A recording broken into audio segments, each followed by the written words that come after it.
Good afternoon. It is Tuesday. I've just finished work.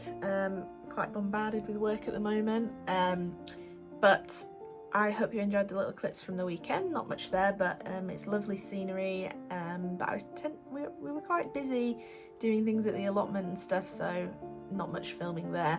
But as you can see, I've very severely burnt. Oh, it's actually gone down a little bit. Burnt myself. My legs are pretty bad, to be honest, and that was just being out doing a bit of work at the allotment and stuff, so it wasn't intentional because I was like laid out under the sun. It was purely by accident that I got burnt, which is not good.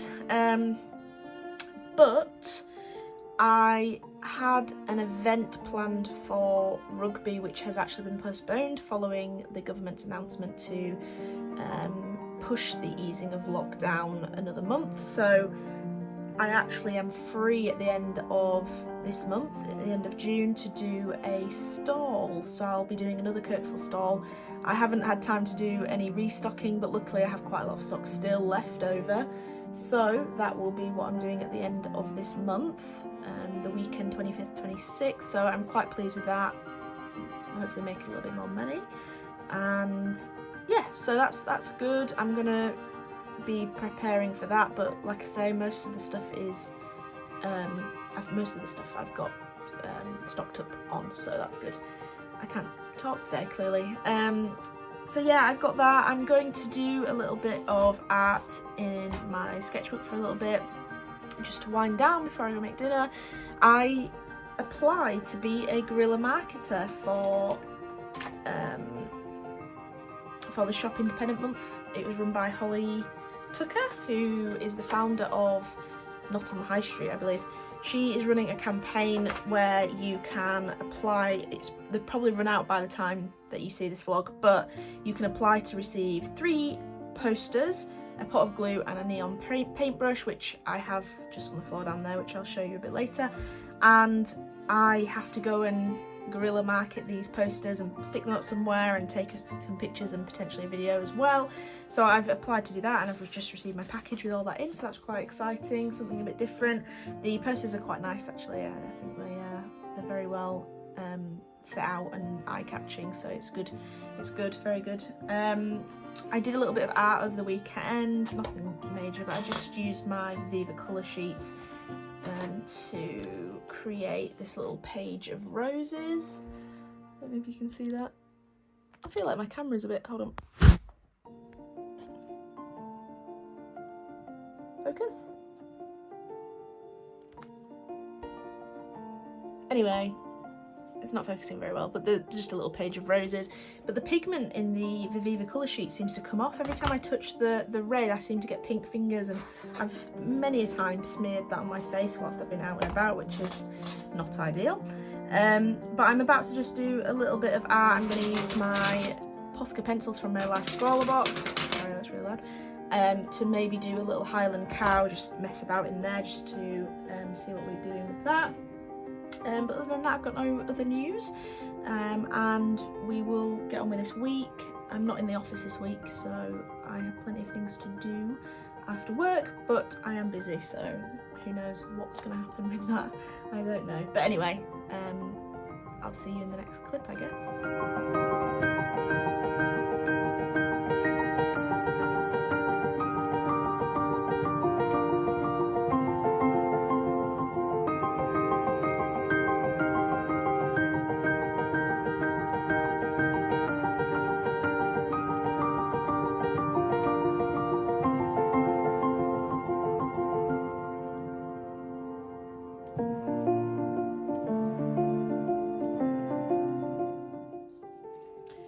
Just trying out some new techniques. I make these little gemstone trees usually. I've not made one for quite a while actually, but I thought I wanted to kind of replicate a willow, like a weeping willow. So I'm using this unikite, I think it is, unikite, to kind of create the leafy sections on these thicker pieces of wire which are going to droop down, and then the thin piece of wire, ideally we want to droop down as well, but kind of look like the tendrily bits that are on a weeping willow. Search weeping willow in Google Images and you'll see what I'm talking about. So I'm kind of just doing that really. Just adding the beads onto here. They're just gemstone chips, so the holes can sometimes be not very uniform, so it takes me a little while to find enough beads with big enough holes to go on here, and I've got a lot of these thick wires to fill, so that's kind of what I'm just going to work on for a little bit here. Probably won't get it finished, but I thought I'd show you what I was doing anyway. So I am just going to round off the tips of these wires, because where I've cut them, they go quite flat. I don't know if you can see that there, and that's not going to go through any of the it's not going to go through any of the chips of beads, so I just need to round that off. So I've got this little round tool here. It's probably a little bit too big for what I'm using it for right now, but it does the job, and it just files down the edges of the flat areas, hopefully, just enough to make it go through the beads a little bit easier. If I just get it to the same width as the wire, I think that will just be perfect for that. But if I can't do that, I think I can use these little files here. So these file out the inside of the chips. So for example, so I put it in the hole here and I just start filing it down, and that just widens the hole ever so slightly. It does the job a little bit. So if we're stuck, there's always ways of getting around it. And if this filing of the tip of this wire doesn't work, I might try just slightly trying to squeeze it with some pliers as well. Oh, there we go. See, perfect. Both of those methods worked, so that's good. But yeah, I only have a few of these made at the moment because they take up a lot of time. They take up a lot of beads. They don't tend to sell because I think people don't realise that the gemstone chips do cost a fair amount of money, because they are gemstones. They may just be chips, but they are still gemstones, and they are quite time consuming to make this sort of stuff. They take a lot of time to, as you can see, sometimes I can spend hours trying to fit the beads onto the wire, so it can be a little bit of a problem, but yeah, anyway, I think people don't realise the time spent making sort of stuff like this. So linking to the Shop Small campaign that I was talking about yesterday, if you can see over there, those are the posters just down there. But linking to that, I just want to say, you know, if you are able, you have the money, the time, the resources, etc. I think if you can, do shop local, because I know firsthand, having selling at stalls and things, that a lot of this stuff takes a lot longer than people realise, and shops like Primark and things can do knockoff versions of some of the stuff people make. Like, do you know the craze where there was those skulls with a black or white braided kind of bracelet and it had the skulls all in it? I actually started making those before they hit places like Primark. Not saying that I was the originator, there was a lot of people making them at the time, and I was making them with proper, not gemstone, I think they were like, I don't know, like marble or some sort of semi-precious stone, let's say. I was making them with stone skulls, so they were quite pricey. They took quite a while to do all the weaving and the hand making, etc. And I was selling them for really cheap, to be honest. I think I sold them for like £3.50 a bracelet.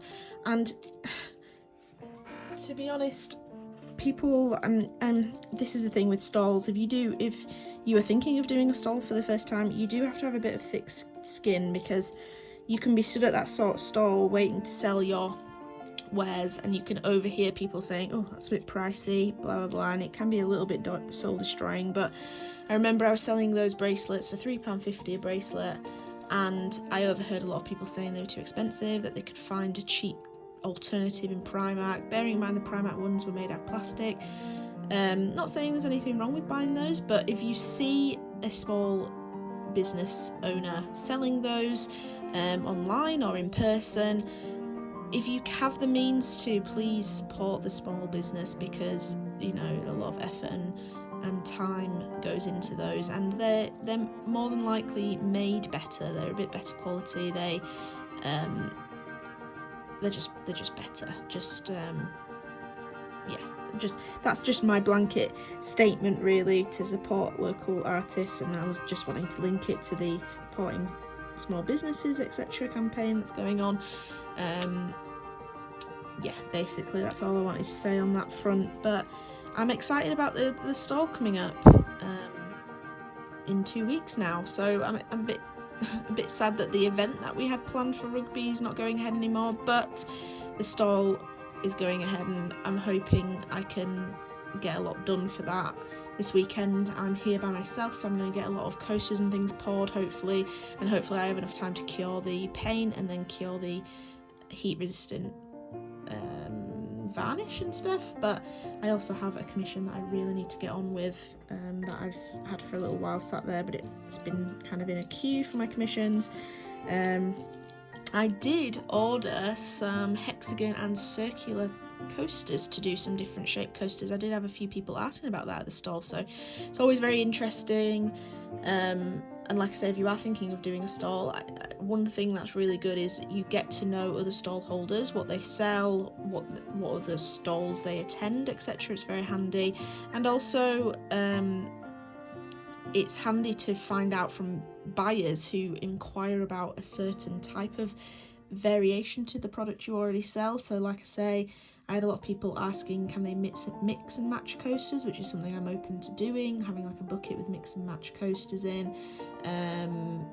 What else? This one's stuck in. Some hexagons, some circular coasters, things like that. I think people give you ideas, and I think it's really handy to go to these things and get those ideas, and just learn something new. I think it's always a handy thing to do. But yeah, I think that's all I've got really to say. Just thought I would have a little chat with you whilst I make some more of this.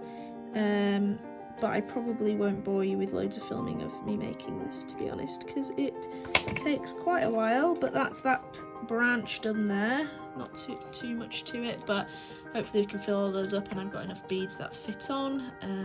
And we will have a look at how that turns out either today or tomorrow or whenever I get it done. Don't know when that will be, and no promises. But I'll see you in the next clip.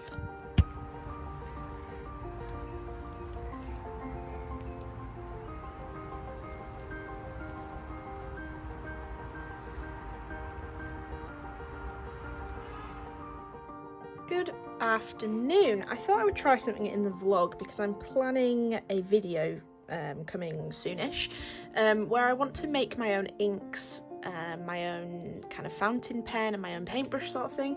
I got some books for Christmas, and I've been wanting to try it out for a little while. But basically the key ingredient for making your own inks from natural things is gum arabic. So I actually bought a massive bag of this powder.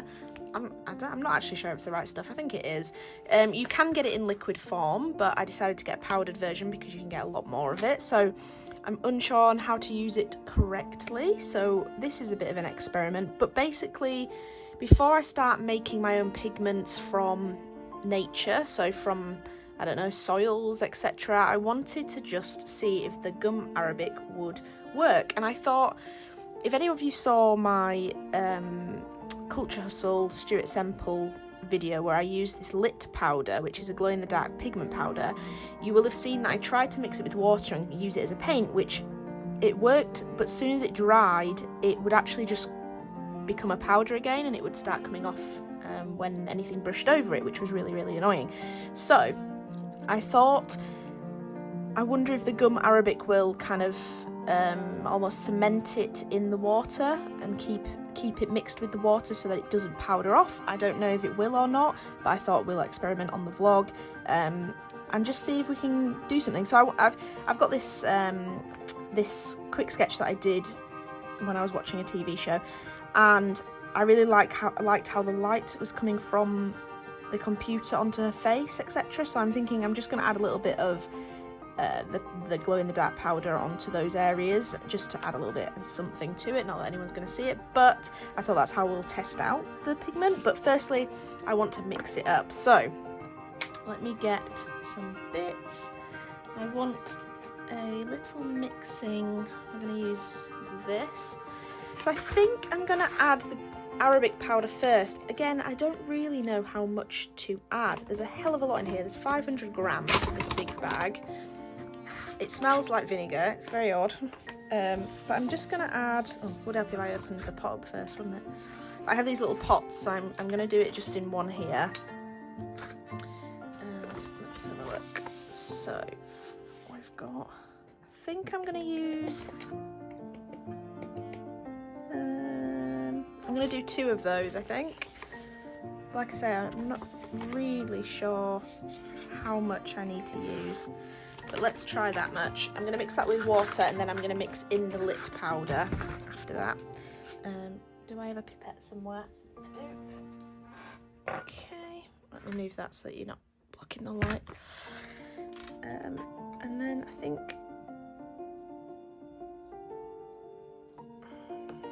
I don't know, this is all an experiment. I have absolutely no idea if this will work.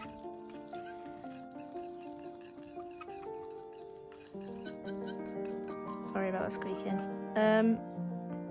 Okay, so that's created a bit of a gel. I should have researched this really, but you know, I didn't. Okay, let's get a little bit of this powder. I'm going to use something else just to scoop that up. I think that's a good enough scoop. Not sure. But I'm going to do that. I'm actually going to add a little bit more water because I think it's going to need it. Let's try that. I'm going to start mixing it with my paintbrush now though, so that I can thoroughly mix it.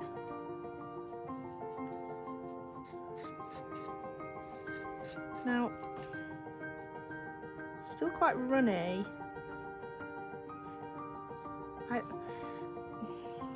Okay. I don't know what I was expecting. I hadn't done any research, so I don't know why I was expecting this to just work and to know what it's meant to look like. I don't know. I should have really done some research. But anywho, I'm gonna add a little bit. I'm gonna use this spatula actually. I'm gonna add a little bit more of this gum arabic just because I want it to be a little bit more paste-like. I'm not sure. That might be far too much, but we'll have a go with that.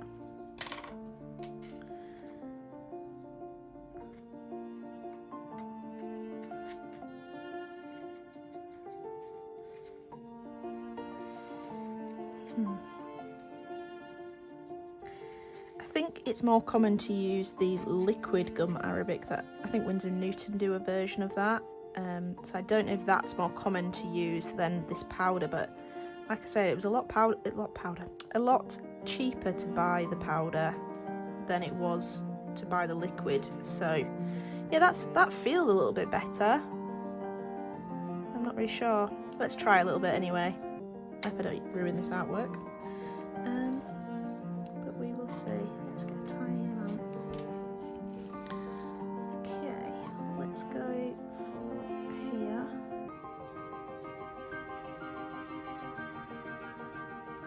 Feels good. Like it's not, when I used it like in this way, i.e. mixing it with water before, you could kind of see where I was putting it.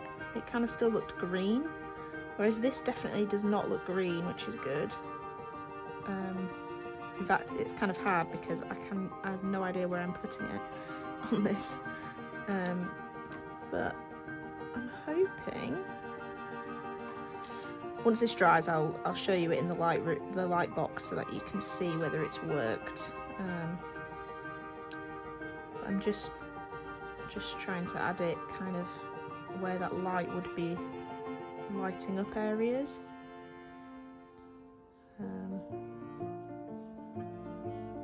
Because if this works, I think this it gives you so much more scope for artwork in terms of you could paint a whole scene and then add this kind of afterwards, and if you can't see it, then I just think it's a really nice added element to a piece of artwork that you're not expecting. I'm going to try it on this big bit up here and see. But it seems to be acting okay. Like, it doesn't seem to be gloopy, it doesn't seem to be showing, like, I don't know if you can see, you can't see, I'm looking through the camera viewfinder here, but you can't see that, I'm assuming.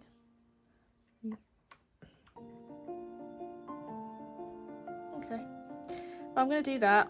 I'm going to let that dry, and then we will see kind of whether it's glow in the dark enough. It might need more pigment, I'm not really sure, but so far so good. I don't know if I've added the right quantities, and I'll probably never know because I didn't even measure any of that, but anyway, I just thought that was a fun little experiment to do, so we'll see what the results are once that dries. Right, I have put this in my light box and I've just left it to charge for a minute, so when we turn this out it will be the moment of truth. Wow, that's it's a little bit too pigmented, but it's worked, it looks really good. And I've done a little test and it's not coming off as powder, so that gum arabic's perfect, and I must have used either the right amount or a good amount. Oh, it's still glowing out here. That's how charged that just became. So it's maybe I need to use a little less pigment in the next batch, but I think that's worked. I think it's worked really well, and obviously I'm trying to get you, and when it's not glowing, when it's not in the dark, it actually, you can't tell that it's on there, so I think that's worked really, really well. I'm pleased with that, actually. Yeah, it's good. It's Thursday. I'm going to be editing the vlog tonight and posting tomorrow morning, so I'm going to end that vlog here. I hope you've enjoyed this video. Please give it a thumbs up if you have, and subscribe if you'd like to see more. I post an art video every Monday and a vlog every Friday, so I hope to see you back here soon. Enjoy the weekend. Bye bye.